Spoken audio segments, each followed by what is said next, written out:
Homeland 3 BHK premium gated community apartments at Balanagar near Kukatpalli Y Junction. Visit the site today and book your dream home.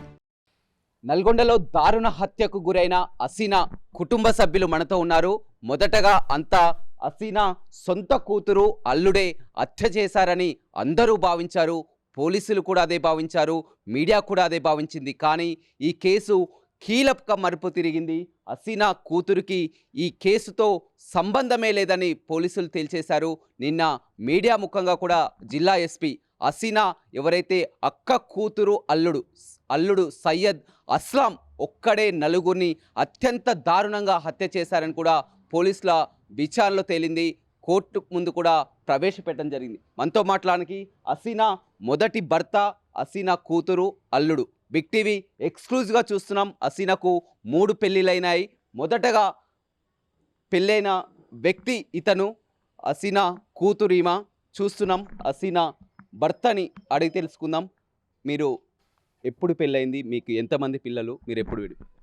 2002లో నాకు హసీనాతో పెళ్ళైంది sir. అయితే 2013 దాకా నాతో సంసారం చేసింది sir. 2013లో నాకు కోర్టులో కేసు ఉంది, ఉమెన్ పీవీసీలో, ఉమెన్ దాంట్లో. ఆ తర్వాత 2015 నాకు డైవర్స్ అయిపోయాయి. దాని తర్వాత నా బిడ్డను ఉంచుకొని, నా బిడ్డను నేనే పెంచుకున్నాను. నా బిడ్డతో పాటు నేను ఉన్నాను. నా బిడ్డను కూడా నేనే ఉంచుకొని పెళ్లి చేసుకొని డిగ్రీ దాకా చదివించాను, ఇంటర్ డిగ్రీ దాకా చదివించాను. డిగ్రీ తర్వాత పెళ్లి చేసుకుంటాను, లవ్ మ్యారేజ్ చేసుకుంటా అని వేరేతో వ్యక్తితో అయితే మేము ఒప్పుకోబడితే అప్పుడు మా హసీనా అనేట వచ్చి నా ఆస్తిలో భాగం అడిగితే నా బిడ్డ పేరు మీద నేను రాసి ఇచ్చేసాను. అది అంతవరకు. ఆ తర్వాత ఆమెకు నాకు పరిచయం లేదు సార్. మధ్యలో ఎప్పుడైనా మాట్లాడడం కానీ మీ మధ్యలో గొడవలు, ఫోన్ నెంబర్ కాంటాక్ట్స్ కానీ ఆమె గురు అసలు దాని గురించి అసలు నేను ఆశే వదులుకున్నాను సార్. ఆమె ఎవరో కూడా నాకు తెలియదు.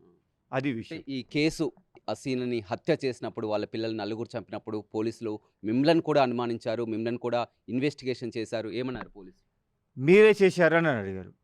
అంటే మేము మొత్తం ప్రూఫ్స్ ప్రొడ్యూస్ చేశాను. నాది ఒక డైవర్స్ ప్రూఫ్స్, ఆమె పెళ్లి చేసుకుంది, వేరే వ్యక్తితో పెళ్లి చేసుకున్న ప్రూఫ్స్ అన్నీ ప్రొడ్యూస్ చేశాను సార్. నేను ప్రొడ్యూస్ చేసినాక నా మీద అక్లీన్స్ మొత్తం పక్కకు సరిపోయాయి. తర్వాత నా బిడ్డ మీద, నా అల్లుడి మీద వాళ్ళు అనుమానించి నా బిడ్డను, నా అల్లుడిని తీసుకొని పోయారు. అప్పుడు నా బిడ్డ అల్లుడితో నేను కూడా వాళ్ళ వెంబడి వెళ్ళాను. కానీ వాళ్ళు భరోసా పెట్టలేదు.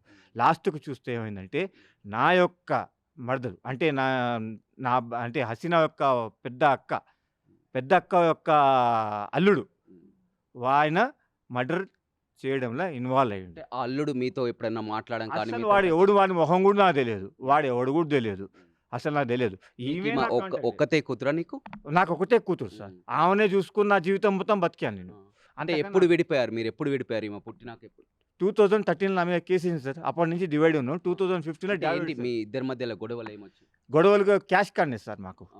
నేను ఏమైనా తీసుకొచ్చిన ఆమె కూడా టీచర్ చేసేది సెంట్ ఆన్ స్కూల్లో, నకరేకల్ సెంట్ ఆన్ స్కూల్లో జాబ్ చేసేది.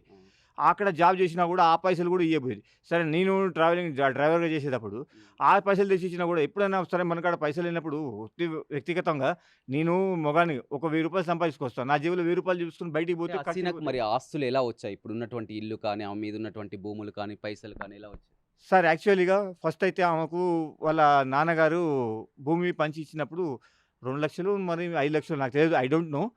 బట్ ఆ పైసలు వచ్చింది సార్. ఆ నుంచి ఆమె ఏం చేసిందంటే వడ్డీలో తిప్పడం స్టార్ట్ చేసింది సార్. ఆ వడ్డీలో ఇవాళ ఆమె ప్రాణం తీసి నేను అనుకుంటున్నాను sir. But I not agree.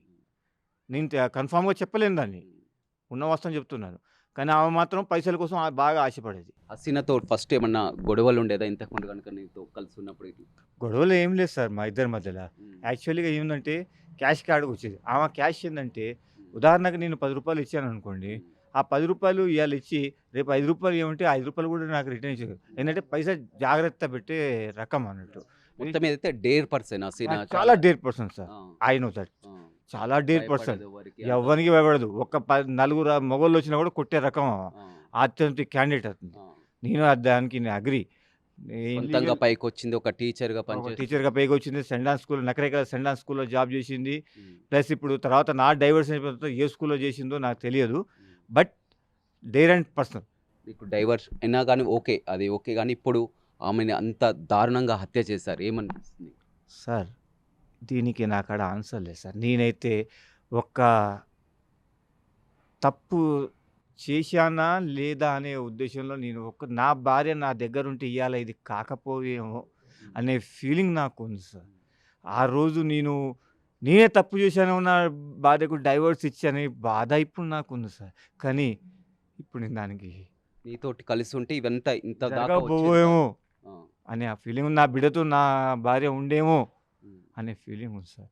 కానీ ఇయ్యాల నా బిడ్డది, నా అల్లుంది మర్డర్ చేసిరని మొత్తం మీడియా వాళ్ళు వైరల్ చేయడం వల్ల నా బిడ్డ, నా అల్లుంది జీవితం ఖరాబ్ అయిపోయింది. నా అల్లుడి ర్యాపిడో నడుపుతాడు. వాని మొహం చూసి ఏ ర్యాపిడో కూడా ఎక్కుతాడు సార్ ఇవాళ. వాడు బతికేది మేము కిరాయిలల్లా సార్. మేము బతికేది కిరాయిలల్లా. ఎవడన్నా ఇప్పుడు కిరాయి అరే నువ్వు మర్డర్ ఇస్తానంటే ఏం కావాలి సార్ నా పరిస్థితి?